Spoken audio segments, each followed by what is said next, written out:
The ClearStream 2V from Antennas Direct has a range of up to 50 miles, giving you the ability to receive a multitude of free, high-definition local broadcast networks with expanded programming. The ClearStream 2V can be installed indoors, in your attic, or outdoors, and comes with everything you see here. Today, we will focus on exterior installation. You will need a Phillips head screwdriver, an adjustable wrench, a power drill with a 3/16 drill bit, ratcheting drivers sized 8 and 10 millimeters, and some coaxial cable, available at antennasdirect.com. First, attach the antenna base to the center of the reflector and click securely in place. Next, place the U-bolt behind the back plate of the mast clamp and attach using the 3.5-inch bolt into the base. Thread the loop element on by turning clockwise. Make sure the hole on the base is aligned with the coaxial cable port on the element loop. Secure the mast clamp using the 1 5/8 threaded bolt. Tighten both bolts using a screwdriver. Attach the rest of the mast clamp assembly and secure loosely with wing nuts.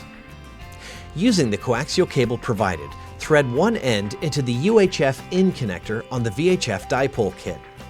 You will then attach the dipole kit onto the first and second bar of the reflector, pushing down until the kit clicks securely in place. Now, place the other end of the coaxial cable with the weather boot through the antenna base and insert into the back of the loop element. Once connected, slide the weather boot over the connection. Now it's time to assemble the J-mount mast. Attach the J-mount mast to the mount base using the hex bolts and nuts. Before installing the antenna outdoors, it is important to test the antenna in a location that offers the clearest possible view in the direction of the broadcast towers, avoiding placement around tall trees and buildings. Connect one end of your own coaxial cable into the UHF VHF out connector on the dipole kit, and the other end into your television. Visit antennapoint.com and enter your zip code. You will find a list of stations, distance, and a precise compass heading. If you don't have a compass, simply download a free app from your preferred app store to your smartphone. Position the antenna so that it's facing the broadcast towers. Then, on your television, make sure that your input is set to antenna or air, and then scan for channels. If you are not receiving signals for the available channels, you may need to reposition your antenna and rescan. Mark the mast base position on your desired surface. Then, drill a 1.5-inch deep hole with a 3/16 drill bit for each mounting bolt. Next, place sealing pads over each drill hole. Push an indentation into each of the sealing pads so that you can see where you drilled the holes.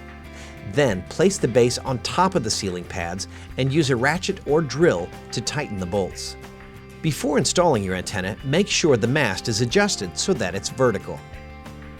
Slide the antenna over the top of the mast and tighten loosely into place. Raise the dipoles and place the mount base end cap onto the J-mount mast. Turn your antenna in the direction which resulted in the most channels during your test scan. It is important to rescan your TV for the available channels once the antenna is installed. And that's it! You are now ready to receive free over-the-air television with unsurpassed quality compared to cable or satellite. If you have any questions, please call our helpline at 1-877-825-5572 and we will be happy to assist you.